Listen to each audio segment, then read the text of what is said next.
All right, so this next clip, we're going to talk about something. The name is a little deceiving. It's not going to be a submission involving the tailbone. I call it tailbone lock. I didn't want to say anything too long, but basically he's going to cross his feet underneath my tailbone. So he's going to lock his legs underneath my tailbone. And you guys can play around with this from a mount control perspective. It's pretty controlling, right? So what'll happen is he'll start in a normal mount. Maybe his legs are locked. Maybe they're not. Doesn't make too much of a difference. And I'm going to start bridging and doing my normal escapes. When I bridge, he's going to bring his knees up a little bit higher and he's going to lock his legs underneath my tailbone. So let's say I bridge, but I haven't escaped. And now the ankles are directly underneath my tailbone. So I can't really pommel them very well with my feet.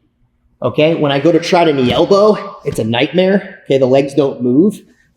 My hips aren't able to come out because the legs are locked under the tailbone. Even when I try to do that F Gordon of trying to come up on my shoulders, he's very heavy here. All right. It tends to be very difficult to pull any of those off. So I was playing around with my buddy Yuting the other day on workshop in this kind of escape, and we came up with something pretty strong. So I'm going to clip my training partner's knee just to make sure that this leg doesn't come out when I go to bridge. Okay. And initially we were just reaching around the waist. Okay. But there's one fatal problem with the reach around the waist. If I knock him over, everything's fine. Okay. If he decides to open his legs on the far side, he can come into a juji. Let's rotate a little bit.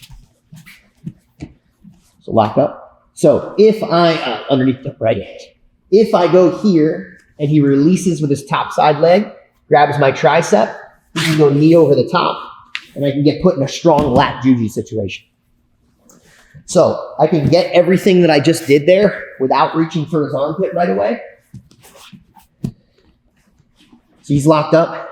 Okay, so instead of reaching underhook like this, I go V grip in the armpit. The V grip in the armpit makes it very difficult to get a hold of the arm. So I clip here, I bridge. Now he goes to try to transition to an arm lock. Go ahead. There's nothing to grab onto.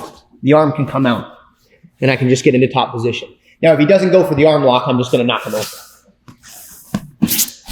So again, this is a very specific situation. Legs are locked under the tailbone. Lock them under my butt instead. Okay. We get into a situation like this and I go to do the same move.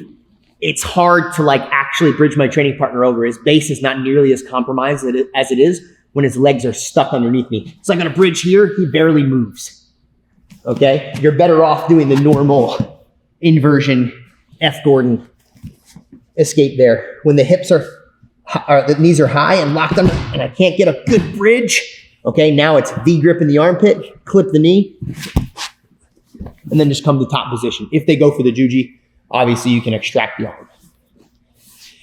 All right, so that was very much a specific situation, but hopefully that helps if you ever get caught in that terrible position with somebody's legs locked underneath your tailbone.